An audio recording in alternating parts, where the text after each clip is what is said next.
thank you so much for having us again. We appreciate the opportunity to be able to come in and give an update to the board with regards to the pension funds. My name is Brett Holland. I'm with Stifel, and this is Sonia Gross, also with Stifel, and Mike Battistelli with Stifel. And then we have Chris Jamison on the phone. He's with Uniplan, which is your REIT portfolio, the real estate investment trust portfolio. We've had in the past Paul DeJute. If you remember him, he came in and visited us over a number of different years and times, and always did a good job of kind of explaining that. And Paul retired, and so he's probably enjoying himself right now, and Chris has stepped in to help us out. So we appreciate him joining us today.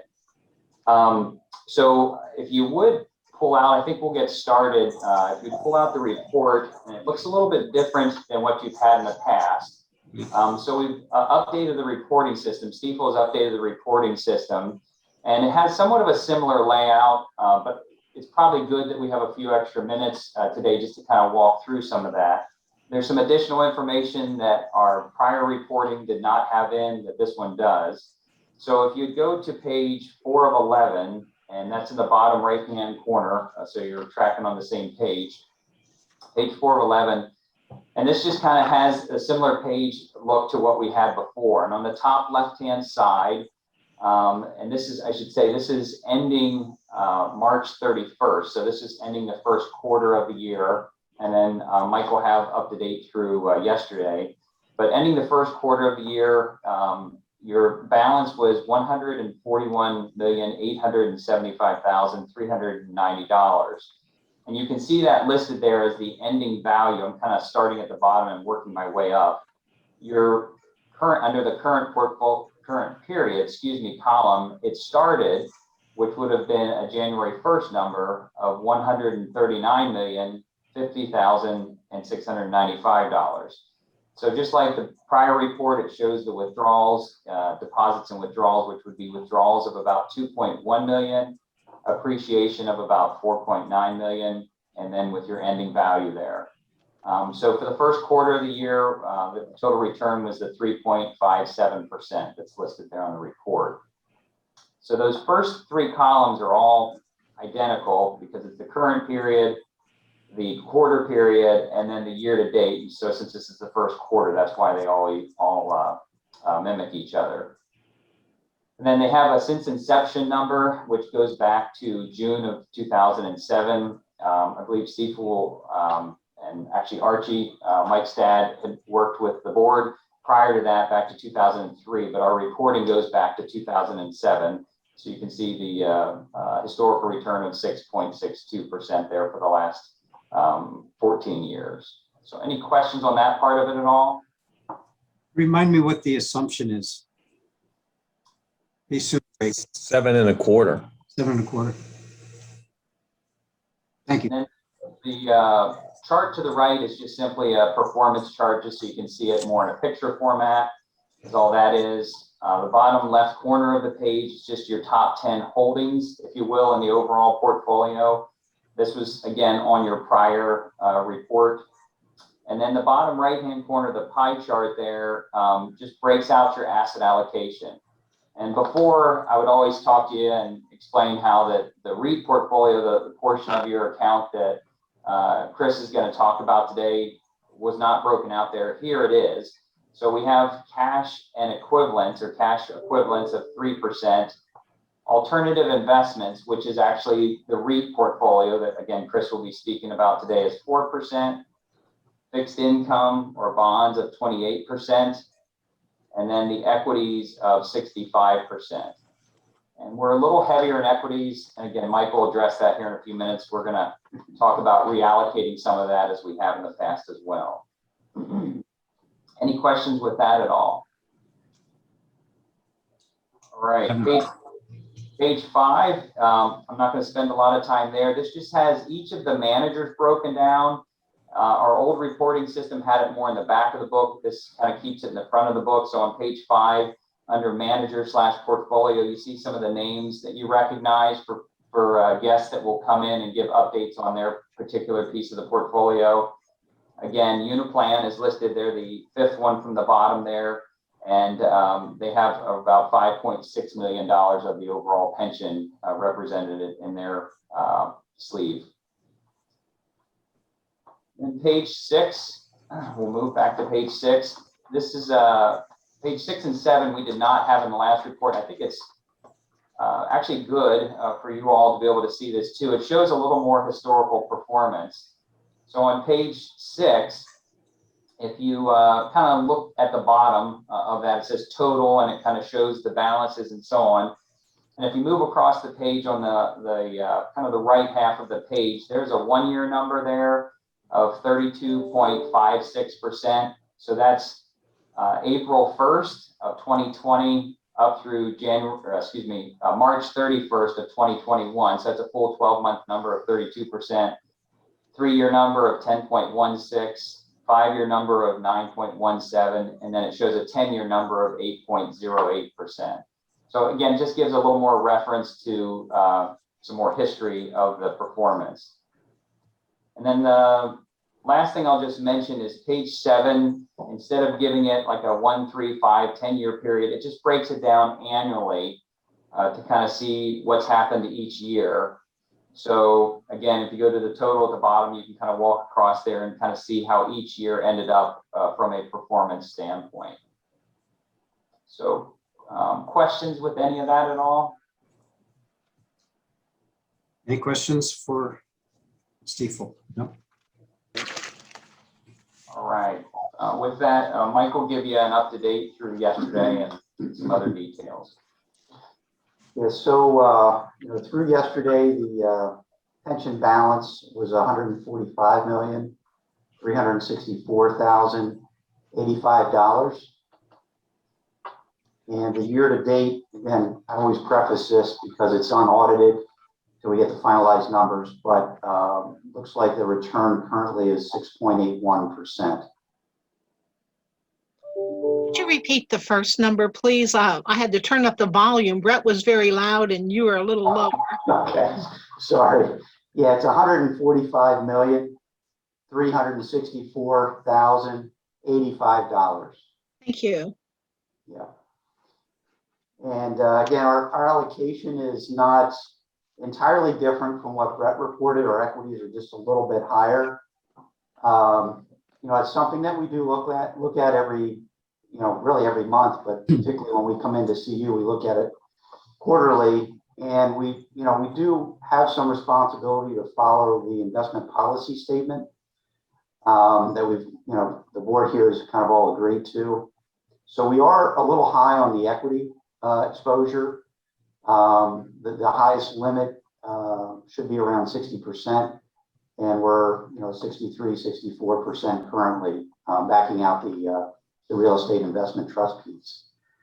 So what we are recommending is taking about $4 million, somewhat equally out of the equity managers, and moving that over to the cash that we have. And that will be used for future distributions. So if we do get into a market of, a down market, a volatile market, we're not having to go to the equity managers and selling it at a bad time. Just keeping some cash on hand probably seems to make the most sense at this time. That'll get you right around 60 then. Correct. Yeah, okay. I'll make a motion to move $4 million to the cash category from the equity I'm category. not sure we need a motion to do that. No, We normally don't. It's already within the policy that we have.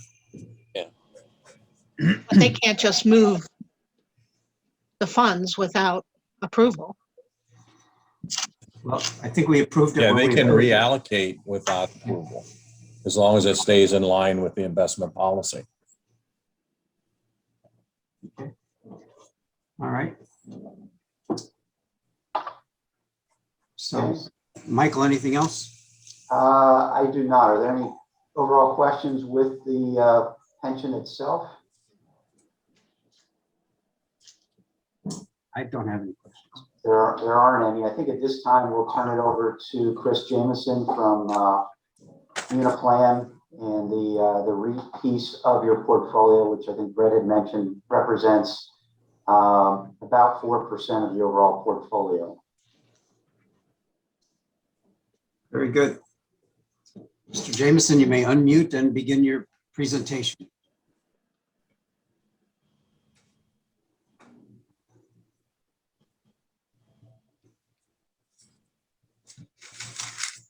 The suspense. All right, I can you hear me okay? Yes. Yes.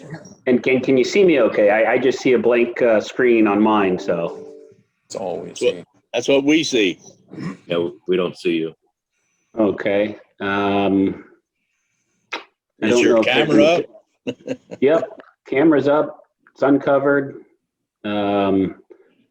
I don't know that there's any other adjustment I can make on my end. Did you hit the video, little video part to Oh, turn it on? excuse me, there we go. Oh, we had you. You have You it. must have double clicked and turned it off again. There we go. How's that? Put another quarter in it, Chris. There we go. I've got some change though. Well, thank you. Again, my name's Chris Jamison. I'm president and CEO of Uniplan Investment Council. I know in the past, my colleague, former colleague, Paul DeJute, still good friend, has spoke with you. He retired about 1.5 years ago, as Brett mentioned. But it's a pleasure to have the opportunity to speak with you, and good morning to the Stifel team as well. I thought over the next few minutes, and I'll tell you, at first I was under the impression I might have only 10 or 15 minutes, but now I understand we might have a little bit longer than that. Correct me if that's wrong. So I can certainly expand on some of the details, and I'm happy to do so. Concise is always good. I will do a little bit of both, maybe. You're correct. You have plenty of time. Okay. And by all means, although I'm prepared to make a presentation, I like to make these as interactive as possible. So if I say anything that's unclear or you want me to repeat, feel free to interrupt me and I can elaborate on that point. So just a little bit of background on Uniplan. We were started by my partner and friend, Richard or Rick Imperiali, back in 1988.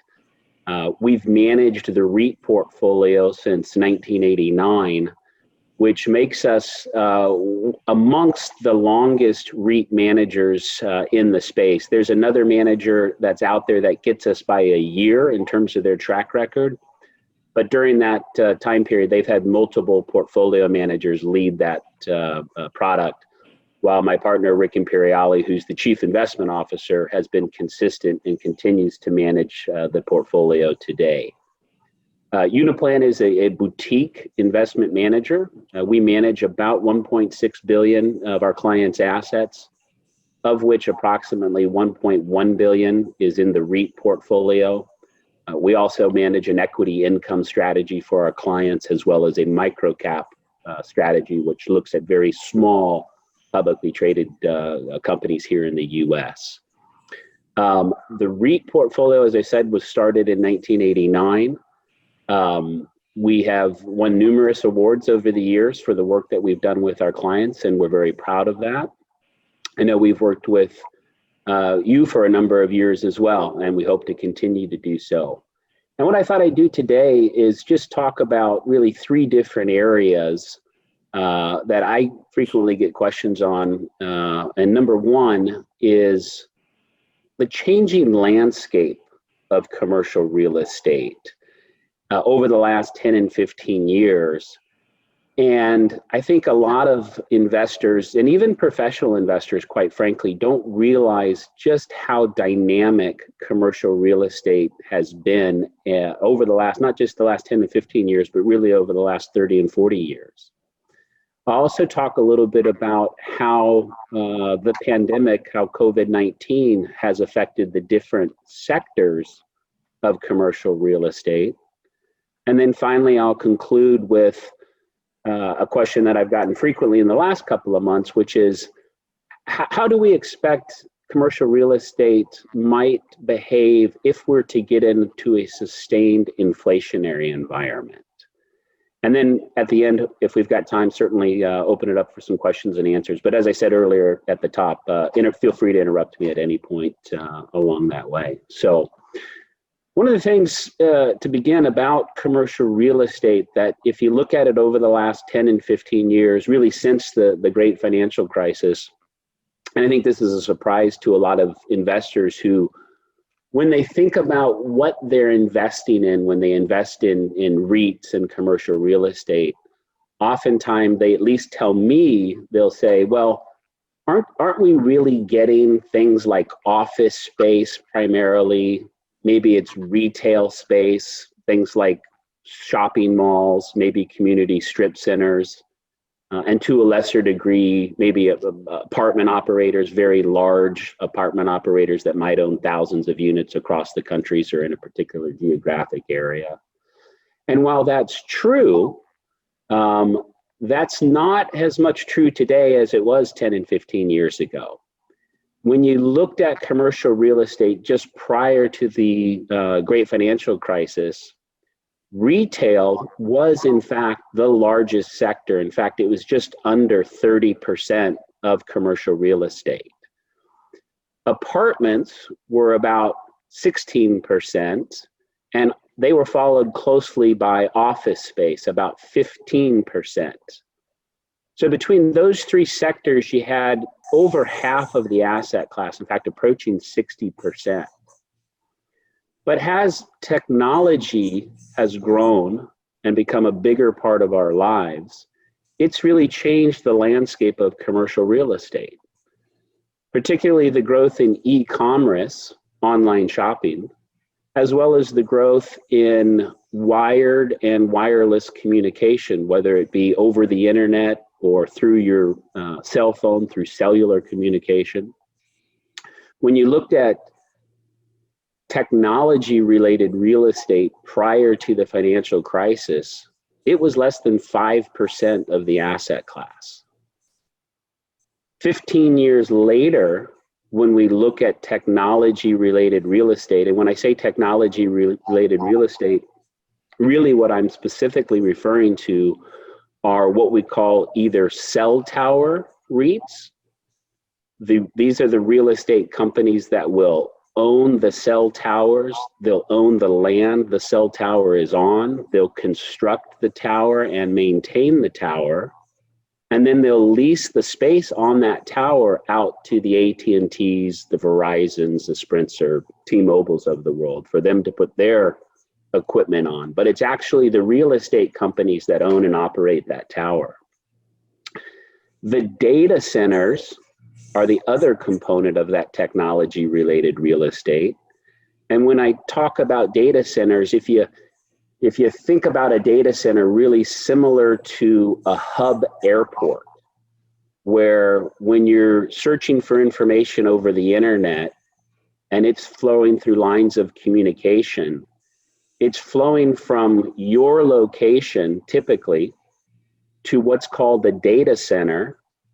And that data center takes that request or search for information and it reroutes it, again, like a hub airport, out to wherever that information is stored, and then it brings it back to you. Well, those data centers are often housed with very sophisticated computer communication equipment, things like servers. Sometimes you hear these referred to as server farms. And so the Amazons of the world, Yahoo, Google, etc., will use these spaces, these data centers. And the real estate companies, the REITs, are the ones that own the land, own the building, construct the building, because these buildings are housed with such sophisticated computer equipment. They need very specialized heating, ventilation, and cooling, or HVAC, in order to keep those machines running at optimal temperatures and operating efficiently. They also require a great amount of electricity to be supplied to them. And so, again, the real estate companies own and operate those, and then they lease space out within their facility to Google, Amazon, and other internet-related companies. And while, as I said, that space was less than 5% of the asset class prior to the financial crisis. Today, technology-related real estate, or what we call specialty real estate, is just under 37% of commercial real estate. It's grown by over sevenfold in that time period. And the other area that's also, I'll say tangentially, if I can say it that way, related to the growth in technology is what we call industrial real estate. And when I say industrial real estate, really what we're talking about are warehouses, logistics centers, pass-through centers. Those are about 16% of the asset class today.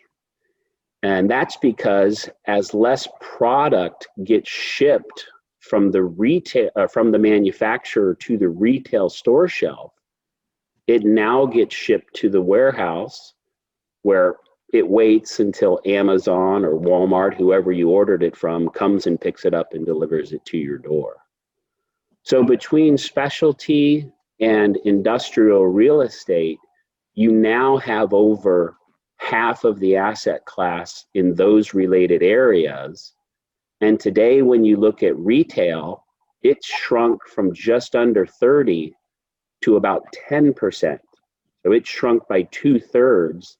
And office space has gone from about 15% down to about 6% of the portfolio. Apartments have largely stayed about the same. They're roughly 16% of the portfolio. In fact, apartments have remained strong because, as many of you are aware, affordable housing here in the United States is frankly hard to come by. And that's in most all regions of the US. And we don't see an immediate solution to that anytime soon. The home builders have largely begun to focus on more mid and upper tier priced housing because frankly, their margins are a little wider. They tend to make more money than producing the single family housing. So apartments, again, about 16%, and we don't see that changing over the next couple of years. So that's how real estate has really changed and how dynamic it's been over the last 10 and 15 years. But over the last year, of course, because of COVID, it's been a very interesting space.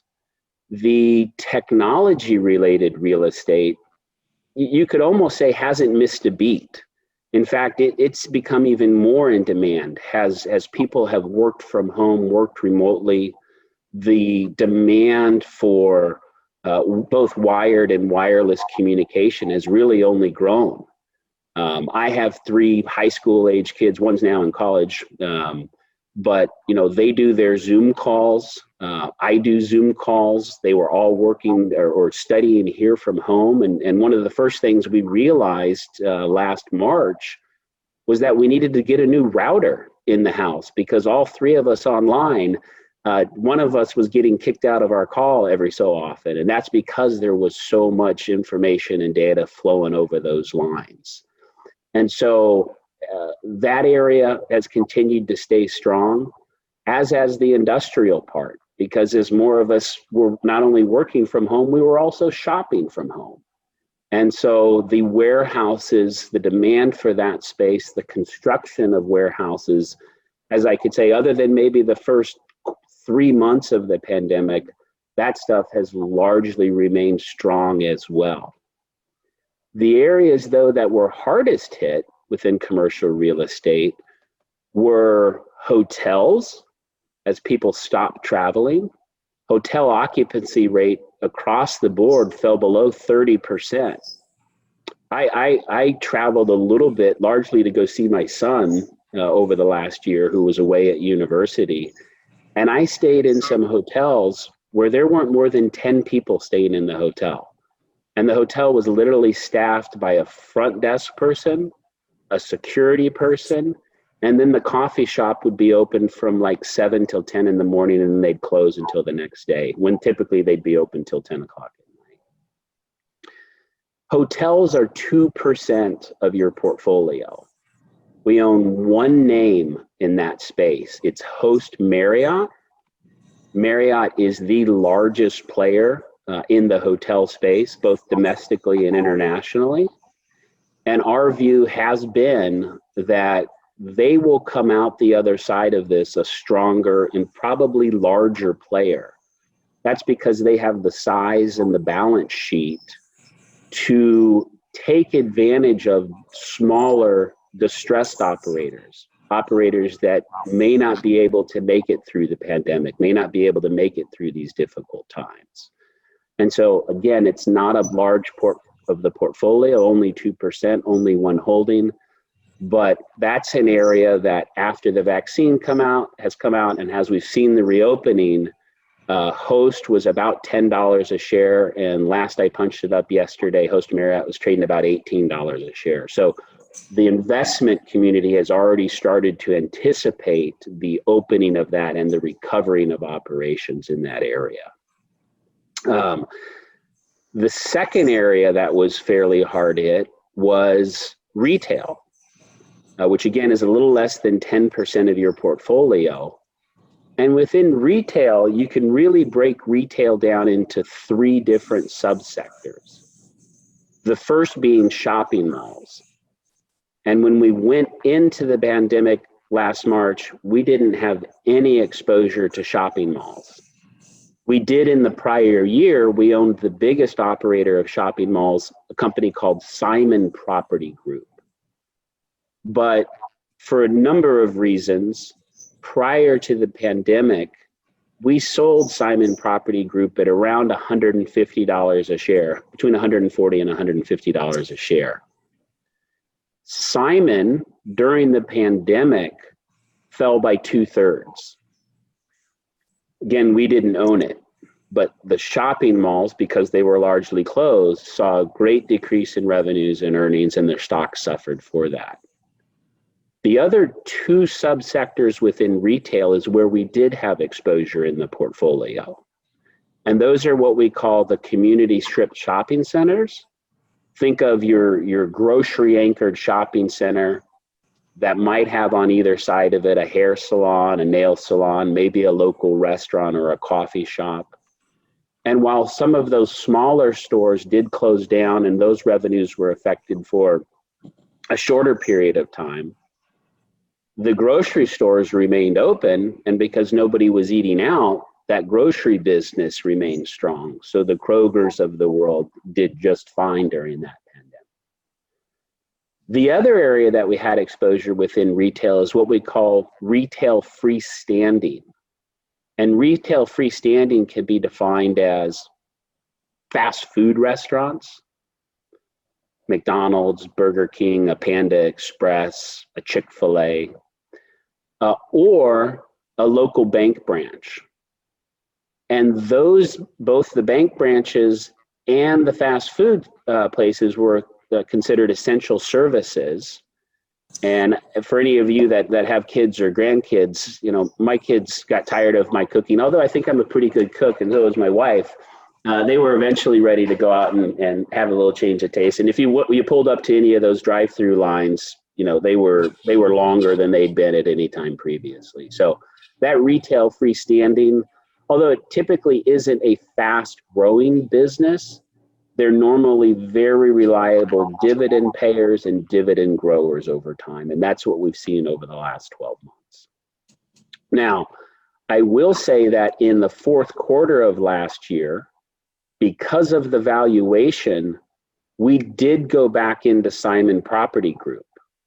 We decided that Simon Property Group, which is the mall operator, the shopping mall operator, from a valuation standpoint, they were trading at about a 30% discount to their net asset value.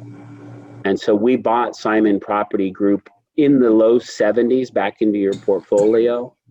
Last I punched it up, Simon Property Group was trading around $115, $120 a share. Again, I think benefiting from the anticipation of the reopening within the country. Finally, the other area that was hit was office space, again, from everybody working from home. Now, office space is an interesting one. Office makes up little less than 6% of your portfolio. But when you think about office spaces, even if all of your employees are working from home, if you're a company that is a credit company and you've signed a lease, and most leases for office space tend to be longer term, at least 3 to 5 years, sometimes 7, 10 years, or even longer. It doesn't matter if everybody's working from home, you've still got to pay that monthly lease. And so that's what happened. Within your portfolio, we own really 2 names. Most of the exposure was in a company called, and remains in a company called Alexandria Real Estate. Even though Alexandria Real Estate is categorized as office, they're an interesting play, we think, within office space, because really what they do is they build and maintain laboratories.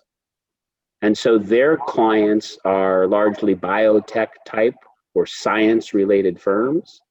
And of course, during the pandemic, many of those types of companies were working overtime. That stock really never even fell very much from its all-time high. So Alexandria Real Estate, again, a little over half of that exposure. The one true office company that we did have is called SL Green. And SL Green operates office space specifically in New York, in Manhattan.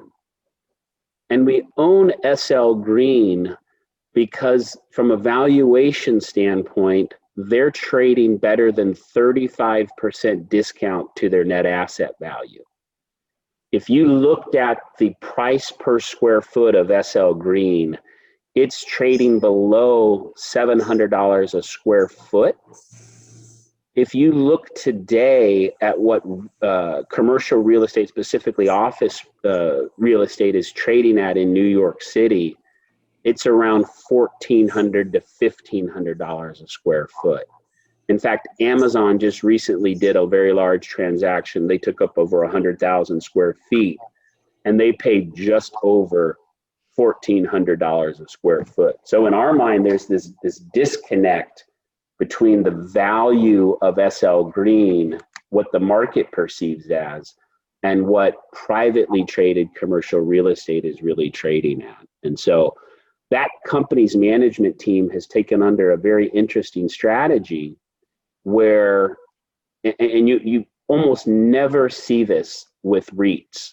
You see it with publicly traded companies, C corporations. You've seen it a lot over the last 10 years where they go out, they take on debt, and they buy back their company's stocks. They do stock buybacks.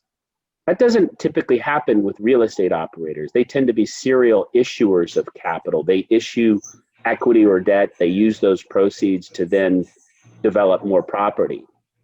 But SL Green's management team, in recognizing the discount between what the public market is valuing them at and what the private market, undertook a strategy where they've started buying back their company stock.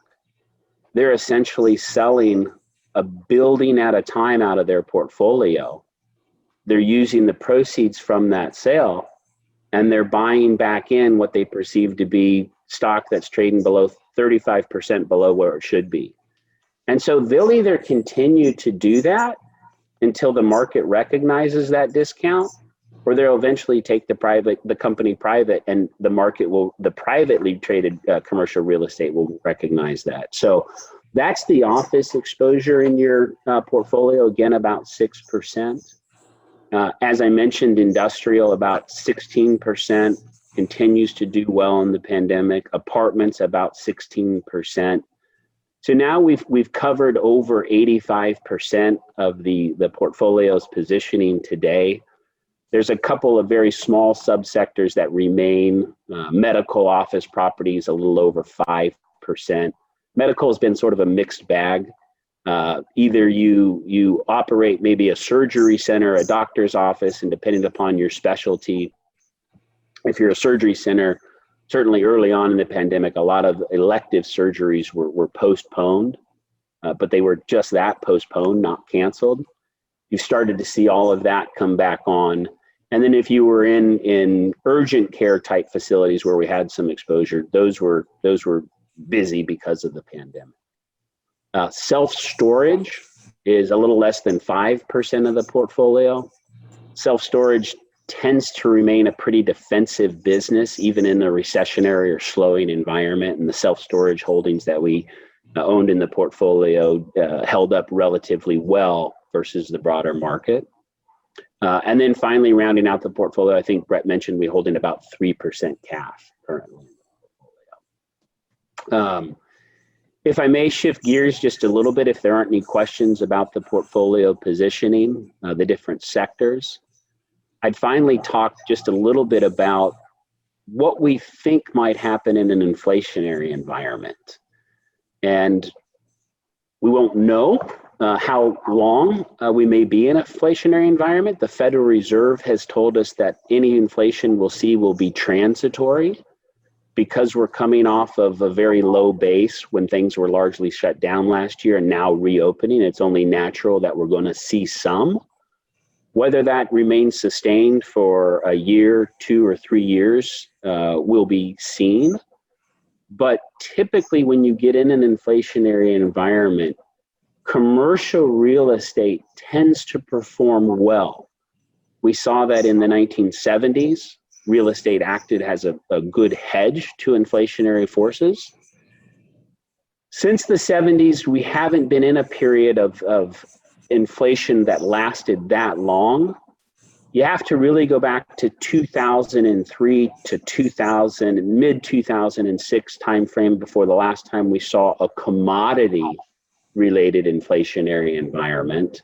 And we've certainly seen commodities go up here in the last 6 months through the reopening. And what normally happens is if you think about the input prices, what goes into putting up a commercial building, the commodities, it's concrete, steel, gypsum board, even labor. As you get the increase in those input prices, what that tends to then do is it also increases the value of in-place real estate that's already been built. Because if you have across the street from you a raw piece of land where a competitor might come in to build a competing property, but that developer has to pay 10, 20, or 30% more to put that structure up because of the increase in those underlying components, then that developer has to see the economic price point also go up where it makes sense. In other words, rents need to increase 10, 15, whatever that number is in terms of the commodity price increase. And so those rents that are in the market currently tend to rise over time to meet that new supply. So again, I think it'll take some time to see whether or not the Fed is correct in their prediction that this inflation that we're seeing now is just going to be transitory and goes away for a year. We tend to lean on the side that we're probably going to see it a little bit longer than that. And that's largely due to what we think has been a disruption in the supply chain because of the global pandemic. You already see that in things like semiconductors. Semiconductors are the shortage in semiconductors is affecting all sorts of products, not only computers, cell phones, et cetera, even your automobiles. And we think it's going to take some time to correct those disruptions in the supply chain. So let me stop there, see if I haven't generated any questions, anything I might be able to clarify. Again, I certainly appreciate your time. Chris, I thank you. That was awesome. And I think that, since we had some extra time today, that diving a little deeper into the detail was just very valuable for us. Thank you. Sure. And my only question would be, is 4% in the right place for us, in your opinion? Well, I can't speak without knowing everything else in your portfolio and what your objectives are as intimately as the Stifel team does. I will tell you that what we see from most institutional investors is somewhere between about 4 and 12% of their portfolio.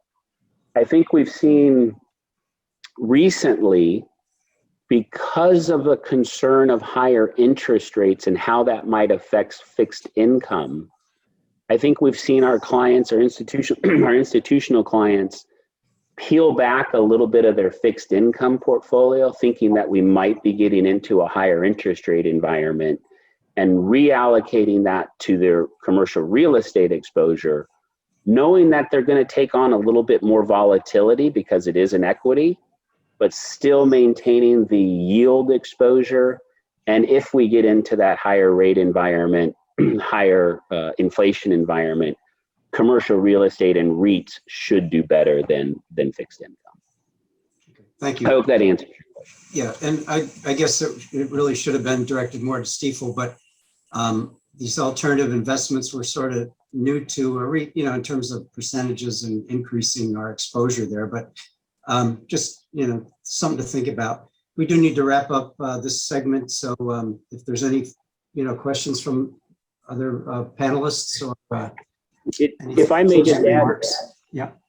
I was just going to add, I think the Stifel team has done the absolutely right thing by adding alternatives, because one of the biggest things about commercial real estate is that it just doesn't behave like fixed income or other equities over time. You really, by adding commercial real estate and REITs to the portfolio, it sounds a little bit cliche, but you've sort of added a third leg to the stool of which your portfolio rests on. And so you get this, not only while one zigs and one zags, but you get this third component in there that just doesn't behave like the others over time. And so I think that's absolutely the right approach. Whether you change the allocation or not, certainly up to you and the team. But again, thank you for your time here. All right, Chris, thank you very much. Thank you. Anything else from Stifel? Thank you so much. We were all talking. Good to see you, Sally. And that was all we had. So thank you for your time. Thank you. Thanks, everybody. Mr. Controller, did you have a question? I don't have a question. I just have the one motion, that item that I had passed by email about contracting with another firm to monitor our securities similar to Kessler Topaz, and they have talked to Stifel, and Stifel's vetted them, and they're in agreement with us adding another firm, the what were they called? The Rigrodsky law firm. The advantage of having a second firm do the monitoring is they may look in different areas than Kessler Topaz does. And similar to Kessler Topaz, there is no cost to us to do this service. The only time that there would be any kind of an expense would be if they would file a class action and get a recovery. So I would respectfully move that we contract Rigrodsky Law to be the second firm to monitor our securities. Is there a second? I'll second that motion, Chairman. Okay, we have a motion and a second. Any discussion?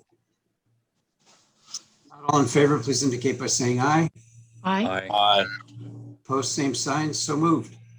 Thank you very much. All right, sir. Thank you all, and look forward to seeing you next quarter. Thanks, everybody. Thank you.